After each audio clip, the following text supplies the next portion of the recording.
اعوذ باللہ من الشیطان الرجیم بسم اللہ الرحمن الرحیم الحمد للہ رب العالمین والصلاة والسلام علی محمد وآلہ الطاہرین اما بعد فقال اللہ تبارک و تعالی فی کتابہ المجید بسم اللہ الرحمن الرحیم امن یجیب المضطر اذا دعاہ ویکشف السوء۔ روز جمعہ ہے، روز استجابت دعا، اور دنوں میں سے بہترین دن جو ہے وہ جمعہ کا دن ہے۔ اس اعتبار سے بھی کہ یہ وہ دن ہے جو مولا کے ظہور سے متعلق ہے، اور یہ وہ دن ہے جس دن پروردگار جو ہے وہ دعاؤں کو قبول کرتا ہے۔ یہ وہ دن ہے کہ جس دن بہترین ذکر یعنی صلوات پر محمد و آل محمد ہمارے گناہوں کی بخشش اور پروردگار کی رحمتوں کے بے پناہ نزول کا باعث بنتی ہے۔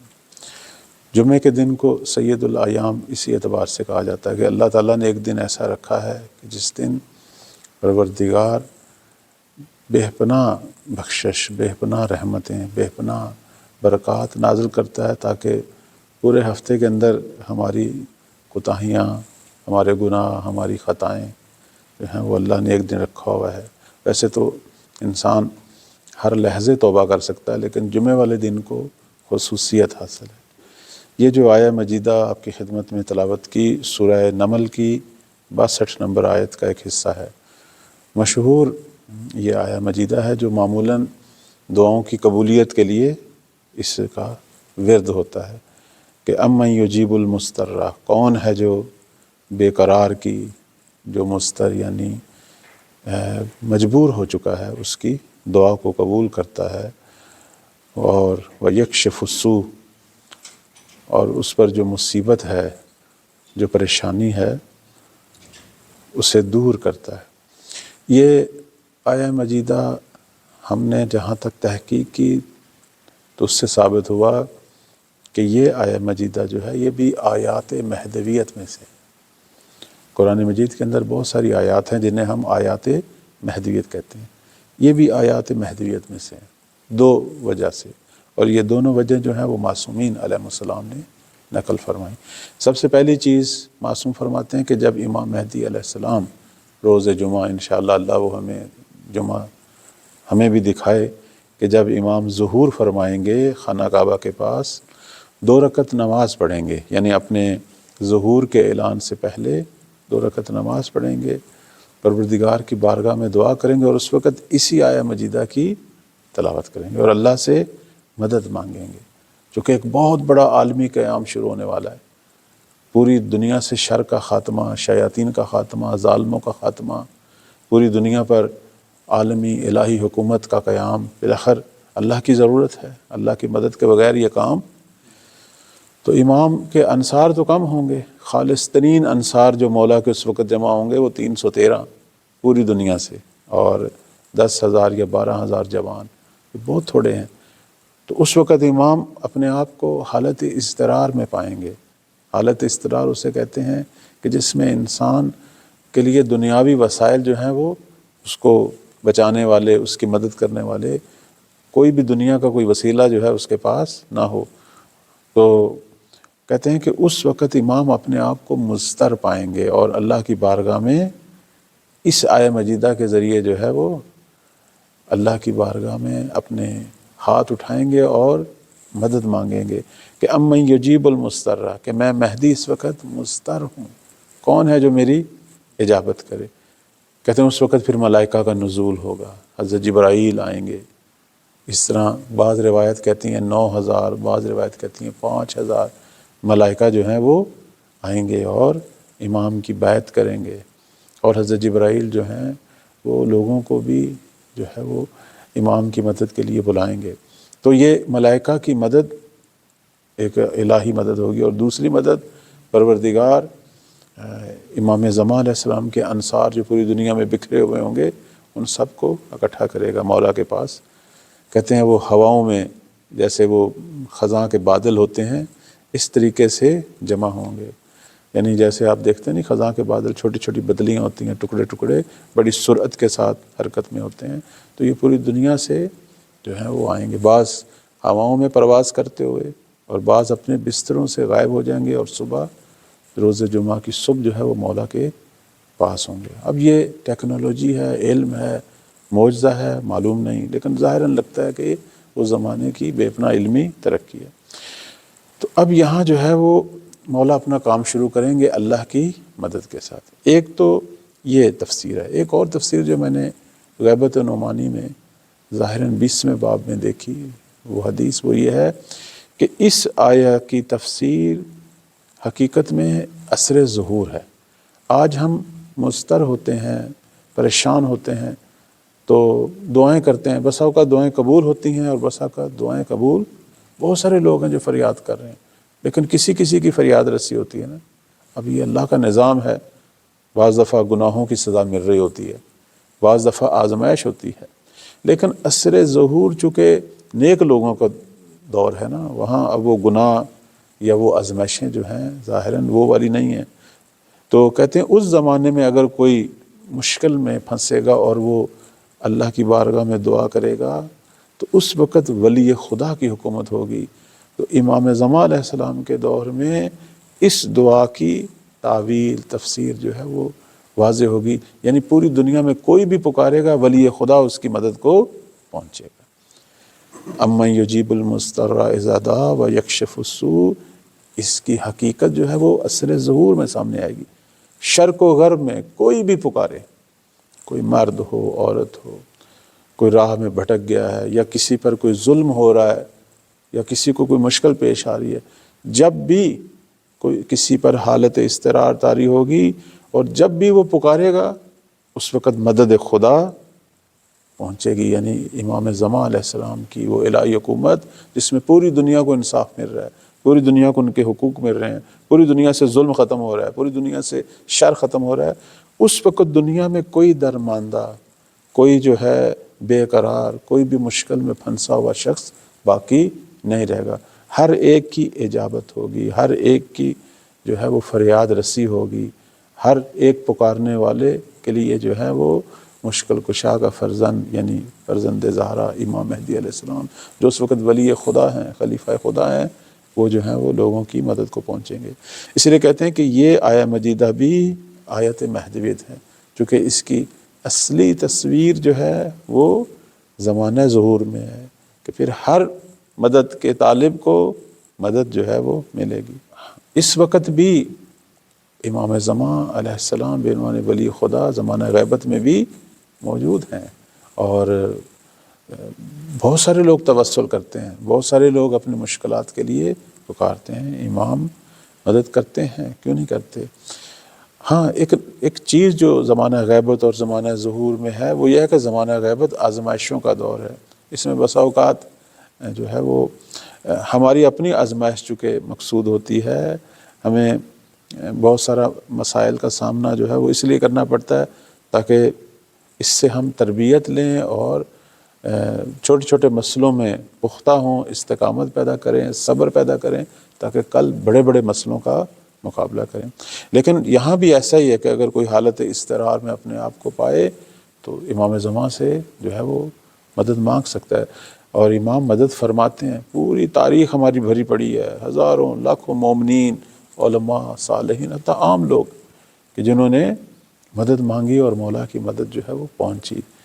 زیارت اہل یاسین میں آپ دیکھیں کس طرح مولا کا جو ہے وہ تذکرہ ہوا ہے۔ آپ وہ علم ہیں جو منصوب ہیں، یعنی السلام علیکہ ایھا العلم المنصوب، یعنی وہ اللہ کا لہراتا ہوا پرچم زمین پر۔ اسی طرح ایک لقب آیا ہے علم المسبوب، پروردگار کا بہتا ہوا علم، اور ایک آیا اس کے اندر الغوث، زیارت اہل یاسین میں غوث یعنی کیا ہے، یعنی فریاد رس۔ اگر کسی کو کوئی مدد کی ضرورت ہے تو اس وقت غوث جو ہے وہ حقیقی معنوں میں، ویسے تو دنیا میں کئی غوث بنے ہوئے ہیں لیکن حقیقی معنوں میں جو غوث ہے جسے اللہ نے غوث بنایا ہے وہ امام زمان علیہ السلام ہے۔ والرحمت الواسعہ، اور خدا کی طرف سے وسیع رحمت۔ امام جو ہے وہ مظہر رحمت ہے، امام ہمیشہ جو ہیں وہ تمام لوگوں کے لیے، حتیٰ عام لوگوں کے لیے، یہ جو مولا کا مشہور فرمان ہے کہ انی امان لاہل الارض، میں ساری زمین والوں کے لیے جو ہے وہ جائے پناہ ہوں، جائے امان ہوں، اور ہمارے گناہوں کی وجہ سے ہم پر عذاب نازل نہیں ہوتا۔ دنیا میں کتنی قتل و غارت، کتنے مسائل، اللہ کی طرف سے فرصتیں مل رہی ہیں انسانوں کو کہ وہ ہدایت لیں، توبہ کریں۔ یہ بھی کہتے ہیں اس میں بھی واسطہ فیض امام ہے۔ بہت بڑے ایک فقیہ سعد بن عبداللہ کمی، جو کم کے فقہا میں سے تھے۔ زمانہ کون سا ہے؟ امام حسن عسکری علیہ السلام کا زمانہ۔ سعد بن عبداللہ کمی بہت بڑے مناظر بھی تھے، فقیہ بھی تھے، متکلم بھی تھے، محدث بھی تھے۔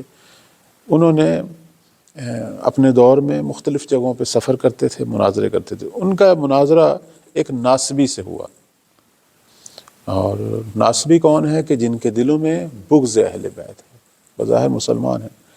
اس ناصبی نے کچھ ایسے سوالات کیے کہ آپ جو ہیں مجبور ہوئے کہ بہت سارے جواب تو دیے، لیکن بعض مسائل میں مجبور ہوئے کہ اپنے زمانے کے مولا یعنی امام حسن عسکری علیہ السلام کی خدمت میں سامرا پہنچیں۔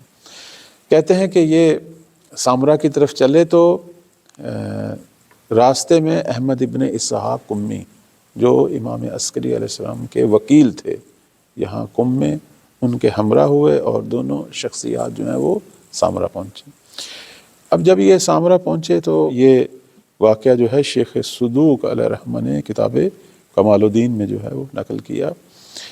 کہتے ہیں کہ جب یہ پہنچے سامرا تو اب یہ بتا رہے ہیں، کہتے ہیں کہ میں جب امام عسکری علیہ السلام کی خدمت میں پہنچا تو میں نے دیکھا اتنا حسین ہمارے مولا، کہتے ہیں مجھے ایسے لگ رہا تھا جیسے کمرے میں 14ویں کا چاند نکلا ہوا، اتنی نورانیت تھی۔ اور ان کے دائیں زانوں پہ ایک چھوٹا سا بچہ بیٹھا ہوا تھا، یعنی ہمارے مولا، ہمارے وقت کے امام، ان کی بھی ساتھ زیارت کر رہے ہیں سعد بن عبداللہ۔ ان کے دائیں زانوں پہ ایک چھوٹے سے طفل مبارک تشریف فرما تھے کہ جن کا چہرہ مبارک، اب وہ بتا رہے ہیں، مشتری سیارے کی مانند تھے۔ مشتری سیارہ جو ہے آپ نے ملاحظہ کیا کہ اس کی رنگت تھوڑی سی گہری ہے۔ یہ جو روایات کہتی ہیں کہ ہمارے آقا مولا جو ہیں وہ پیغمبر اسلام صلی اللہ علیہ وآلہ وسلم کی مانند ہے۔ رسول اللہ جو ہے ان کا چہرہ مبارک جو ہے وہ جیسے عربوں کا رنگ ہوتا ہے، یعنی گندمی مائل رنگ تھا۔ تو ہمارے امام بھی پیغمبر اسلام کی مانند جو ہیں وہی چہرہ مبارک رکھتے ہیں، بلکہ سب سے زیادہ شبیہ ہیں ہمارے پیغمبر کی مانند۔ اب جناب سعد بن عبداللہ جو ہیں انہوں نے کہا کہ میرے کچھ سوالات ہیں۔ 40 کے قریب سوالات ہیں سعد بن عبداللہ کے، اور میں آپ سب اہل علم کو کہوں گا کہ آپ ضرور اس روایت کا مطالعہ کریں، بڑے اہم سوال ہیں۔ اب تو مسئلہ یہ نا کہ ہم بہت سارے ایسے سوال ہیں جو کھلے عام میڈیا پہ بیان نہیں ہو سکتے۔ میں صرف ایک اشارہ کروں گا 2 سوالوں کی طرف۔ جب یہ کسی ناصبی سے ان کا مناظرہ ہوا تھا تو اس نے ایک سوال کیا، اب یہ سوال آپ لوگوں کے لیے بھی اہم ہے۔ اس نے کہا کہ آپ جو کہتے ہیں کہ رسول اللہ صلی اللہ علیہ وآلہ وسلم نے شب ہجرت امیر المومنین کو اپنے بستر پہ سلایا، ٹھیک ہے، اور خلیفہ اول کو وہ لے کر چلے، اور جب خطرہ محسوس ہوا تو غار ثور میں انہوں نے جو ہے وہ 3 دن کے لیے اپنے آپ کو چھپایا۔ اس نے کہا خود دیکھ لو، جہاں خطرہ تھا وہاں مولا علی علیہ السلام کو سلا دیا، چونکہ جان کا خطرہ تھا نا، لیکن جہاں جان بچانی تھی وہاں وہ خلیفہ اول کو اپنے ساتھ غار میں، تو کون افضل ہے، جس کی جان بچا رہے ہیں یا جس کی جان کو خطرہ ہے اور ان کو وہاں چھوڑ کے آئے ہیں؟ چونکہ انہیں پتا تھا میرے بعد یہ خلیفہ بنیں گے، تو جس طرح پیغمبر کے لیے اپنی جان بچانا واجب تھی تو اپنے بعد والے خلیفہ کی جان بچانا بھی واجب تھی۔ ان کو لے کے وہ غار میں چلے گئے، اور ان کا تو مسئلہ نہیں تھا بچ جائیں شہید ہو جائیں، چونکہ وہ اتنا اہم نہیں تھا۔ اب یہ سوال کس نے کیا؟ اس ناصبی۔ تو اس طرح کے سوالات تھے، یعنی ایسے سوال جس کے اندر اہل بیت سے بغض نظر آتا ہے۔ تو امام زمان صلوات اللہ علیہ جو اس وقت چھوٹے سے تھے، اپنے والد کے زانوں پہ بیٹھے ہوئے تھے، انہوں نے سوالوں کے جواب دیے۔ حیرت کی بات ہے، کہتے ہیں امام عسکری علیہ السلام نے اس زمانے کے فقیہ سعد بن عبداللہ کو کہا اپنے سوالات میرے لخت جگر میرے بیٹے مہدی سے کرو۔ امام مہدی چھوٹے سے تھے، اپنے والد کے زانوں پہ بیٹھے تھے، لیکن اس زمانے کے بہت بڑے فقیہ کے مشکل سوالات کا جواب دے رہے ہیں امام زمان۔ دو چیزیں تھیں جس کی طرف امام متنبہ فرما رہے تھے، یعنی سامنے والے فقہا کو بتا رہے تھے کہ میرے بعد میرا فرزند امام ہے، اور یہ بھی علوم الہی کے حامل ہیں کہ فقہا کے سوالوں کا جواب دے رہے ہیں۔ تو اس سے امام زمان کی گویا امامت کو ثابت کر رہے تھے، ان کی امامت کا اظہار کر رہے تھے امام زمان علیہ السلام نے بڑا آرام سے اس کا جواب دیا، بچپن کا عالم ہے۔ فرمایا کہ میں اس کا ایک نقضی جواب دیتا ہوں۔ نقضی جواب آپ سمجھتے ہیں کہ جو فوری مد مقابل کا رد کو اسی انداز سے۔ فرمایا کہ یہ جو لوگ ہیں جنہوں نے اس طرح کا سوال کیا ہے، آیا ان کا یہ عقیدہ نہیں ہے کہ یعنی مد مقابل مکتب کا کہ پیغمبر اسلام صلی اللہ علیہ وسلم کے بعد 30 سال خلافت ہے، 4 خلیفے آئیں گے، آیا یہ خلفائے راشدین کے قائل نہیں ہے؟ یقیناً خلفائے راشدین کے قائل ہیں۔ تو پیغمبر کے لیے جس طرح پہلے خلیفہ کی جان بچانا ضروری ہے، تو باقی 3 خلیفوں کی جان بچانا بھی ضروری تھا۔ تو کیسے ہو سکتا ہے کہ پہلے خلیفہ کی جان بچا رہے ہوں اور جو ان کے اپنے علم کے مطابق جس ہستی نے چوتھا خلیفہ بننا ہو اس کی جان نہ بچائیں؟ تو یہ بات ہے ہی غلط، اصل میں یہاں یہ پہلو ہے ہی نہیں۔ بات واضح ہوئی؟ تو بلکہ جس کو اپنی جگہ بستر پہ سلایا ہے اس کا مقام بلند ہے، اور یہ تو وہ ہستی ہے کہ جس کی قرآن مجید میں پروردگار نے وہ آیت اشترا والی جو آیت ہے اس سے پروردگار نے مولا علی کی فضیلت، ان کی تمجید کی ہے کہ اللہ کی راہ میں کس طرح معاملہ کیا اپنی جان کا۔ پیغمبر نے جب پیغمبر کی جان پر مسئلہ تھا تو ان کی جان کی جگہ مولا علی کی جان جو ہے وہ اللہ کی بارگاہ میں پیش ہوئی کہ اگر، اور پیغمبر کی اہم امانتوں کا مسئلہ تھا تو امین مولا علی کو، یعنی پیغمبر اسلام جو ہیں وہ اپنا امین مولا علی کو قرار دے کے گئے، ان کی امانتیں جو ہیں وہ حوالے کریں لوگوں کے۔ تو اس ناصبی کے سوال کا اسی طرح کا جواب۔ ایک اور سوال جو سعد بن عبداللہ نے کیا، 40 سوال ہیں، بڑے اہم ہیں، اگر آپ فرصت کریں ضرور مطالعہ کریں۔ انہوں نے کہا کہ اے فرزند رسول، کیا وجہ ہے کہ امامت کو بھی اللہ نے اپنے اختیار میں رکھا ہے؟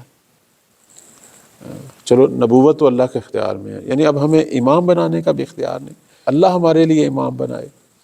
اب میں یہ جواب اوپر سے دیکھ کر آپ کی خدمت میں پیش کرتا ہوں۔ امام نے فرمایا، ہمارے مولا نے جو اس وقت خود طفل مبارک تھے، بچپن کا عالم تھا، فرمایا کہ تمہاری مراد جو ہے وہ امام مصلح ہے یا امام مفسد؟ لوگوں کی اصلاح کرنے والا امام یا فتنہ فساد، لوگوں کو گمراہ کرنے والا؟ 2 قسم کے امام ہیں نا قرآن میں، ایک جنت میں لے جانے والا اور ایک جہنم۔ اس نے کہا مولا میری مراد جو ہے وہ مصلح ہے۔ فرمایا مجھے یہ بتاؤ، لوگ آیا یہ ممکن ہے کہ لوگ کسی کو مصلح سمجھیں اور وہ بعد میں مفسد ثابت ہو؟ امکان ہے؟ مثلا ایک آدمی کسی کے ظاہر کو دیکھ کے بڑا نیک پاک متقی سمجھے یہ امامت کے لیے، لیکن بعد میں وہ مفسد ثابت ہو، کیونکہ لوگ تو ظاہر کو دیکھتے ہیں، لوگوں کو کیا معلوم کہ وہ باطن میں کیا سوچ رہا ہے۔ کہنے لگے ہاں یہ تو ممکن ہے کہ ہم کسی کو ظاہر میں مصلح سمجھیں اور وہ بعد میں مفسد ثابت ہو۔ فرمایا یہی وجہ ہے، چونکہ اللہ ظاہر کو بھی دیکھتا ہے اور باطن، تو اس لیے خدا امام کو منتخب کرتا ہے، چونکہ دنیا صرف ظاہر کو دیکھتی ہے لیکن وہ ہستی باطن کو، چونکہ امام بننے کے لیے عصمت ضروری ہے، خدا کو معلوم ہے کہ کون کون مقام عصمت تک پہنچے۔ اس کے بعد ایک بڑی خوبصورت سی مثال پیش کی ہمارے مولا نے، فرمایا کہ مجھے یہ بتا کہ حضرت موسیٰ اور عیسیٰ کتنی بڑی ہستیاں تھیں، اللہ تعالیٰ کے اولو العزم پیغمبر، حتیٰ پیغمبر بھی ممکن ہے کسی شخص کو انتخاب کرے اپنی طرف سے، نیک پاک صاحب تقویٰ، ممکن ہے وہ بھی آخر میں منافق ثابت ہو، چونکہ پیغمبر بھی ایک حد تک جانتے ہیں۔ پھر انہوں نے دلیل دی، انہوں نے کہا جب قوم موسیٰ نے کہا تھا کہ ہم نے اللہ کو دیکھنا ہے، تو حضرت موسیٰ نے، قرآن مجید کیا کہہ رہا ہے، وَاخْتَارَ مُوسَىٰ قَوْمَهُ 70 رَجُلًا لِمِيقَاتِنَا، حضرت موسیٰ نے 70 آدمیوں کا انتخاب کیا۔ کون سے 70؟ نیک پاک متقی، صاحب علم، صاحب فضل۔ اچھا، پھر وہاں جب پہنچے اور وہ یہ ساری چیزیں جو ہیں انہوں نے دیکھیں، یعنی وہاں جو واقعہ ہوا، تو اس کے بعد انہی لوگوں نے کیا کہا کہ لن نؤمن لک حتی نری اللہ جہرا، اے موسیٰ ہم ہرگز تجھ پہ ایمان نہیں لائیں گے جب تک ہم خدا کو ظاہر بظاہر۔ اور اس کے بعد پروردگار کیا فرما رہا ہے؟ فَأَخَذَتْهُمُ الصَّاعِقَةُ بِظُلْمِهِمْ، اللہ تعالیٰ نے ان لوگوں کے گناہ کی وجہ سے کھلم کھلا خدا کی نشانی کا انکار کر دیا، اپنے نبی کا بھی انکار کر رہے ہیں، اور وہاں جو نشانی دیکھی ہے اس کا بھی انکار کر رہے ہیں۔ پروردگار نے آسمانی بجلی ان پر پھینکی اور ان سب کو جو ہے وہ مار دیا۔ اب یہاں جو ہے، اب وہ واقعہ تو اپنی جگہ کہ موسیٰ نے بعد میں دعا کی اور وہ زندہ ہو گئے۔ امام یہاں سے استدلال فرما رہے ہیں، کہتے ہیں دیکھو موسیٰ جیسا نبی اس نے اپنی قوم میں سے با کمال، با فضل، نیک لوگوں کا انتخاب کیا، لیکن وہ بعد میں کیا ثابت ہوئے؟ منافق۔ جب ایک پیغمبر کا انتخاب شدہ بھی اس طرح ثابت ہو سکتا ہے تو عام لوگوں کا انتخاب شدہ کے بارے میں آپ کیا کہہ رہے ہیں؟ اسی لیے اللہ تعالیٰ نے نبوت اور امامت کا مقام جو ہے وہ اپنے پاس رکھا ہے کہ خود تعین کرے، ہر ایک کو یہ حق نہیں ہے۔ یعنی یہ ایک بہترین دلیل ہے جو معصوم نے، یعنی ہمارے زمانے کے امام نے اس موضوع پر دی کہ کیوں امام جو ہے وہ پروردگار کی طرف سے منصوص ہو، کیوں امام جو ہے پروردگار کی طرف سے معین ہو۔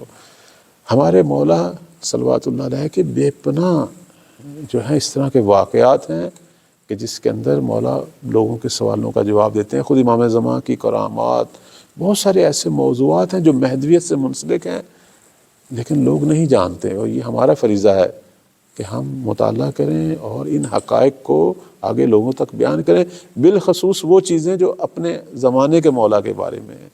یہ 40 سوال ہیں، سارے موجود ہیں، اگر آپ کبھی فرصت فرمائیں ان کا مطالعہ کریں۔ علم کا دریا ہے یہ، وہ ہستی ہے کہ جس کے بارے میں زیارت آل یاسی میں آیا کہ علم المسبوق، اللہ کا بہتا ہوا علم۔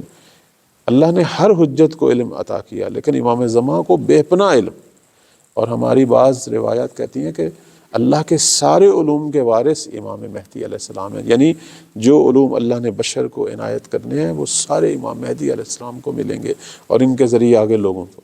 جیسے وہ مشہور روایت ہے جس میں معصوم فرماتے ہیں کہ ابھی تک خدا کی طرف سے 2 حرف ملے ہیں، اللہ نے عالم بشریت کو 27 حرف علم کے عطا کرنے ہیں جس میں سے ابھی 2 ملے ہیں، اور جب مہدی صلوات اللہ علیہ آئیں گے تو یہ 2 بھی مکمل ہوں گے جو کہ ابھی مکمل نہیں ہوئے، اور باقی 25 حروف کا علم بھی امام مہدی علیہ السلام کے ذریعے انصار کو، ان کے ماننے والوں کو ملے گا۔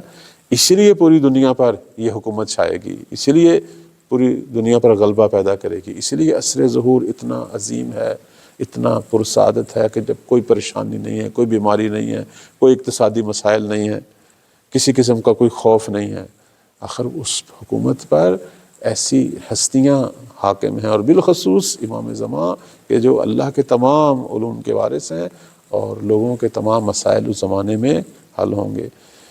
پروردگار ہم سب کو توفیق دے کہ ہم اپنے آقا، اپنے مولا سے ہمیشہ توسل کریں اور اپنے مولا سے جو ہے وہ استفادہ کریں انشاءاللہ، اپنے مولا کی معرفت حاصل کریں، ان کے خدمت گزار ناصر بنیں انشاءاللہ۔ پروردگار ہمارا یہ پروگرام اپنی بارگاہ میں قبول فرمائے، ہماری جو حاجات ہیں خدا اپنی بارگاہ میں ہماری حاجات کو قبول فرمائے، ہماری دعاؤں کو قبول فرمائے، ہمیں عالم بعمل بنائے، ہمارے گناہوں کو معاف فرمائے، اپنے زمانے کے امام کا خدمت گزار ناصر بنائے۔ آج روز جمعہ ہے، مرحومین کو ہمیشہ یاد رکھنا چاہیے، بالخصوص روز جمعہ۔ پروردگار ہمارے مرحومین کے درجات بلند فرمائے۔ اس پروگرام میں جو لوگ مدد فرما رہے ہیں پروردگار ان سب کی توفیقات خیر میں اضافہ فرمائے۔ ایک سورہ فاتحہ اپنے مرحومین کے لیے اور بالخصوص اس مدرسے سے منسلک جو مرحوم ہیں ان کے لیے۔ بسم اللہ الرحمن الرحیم۔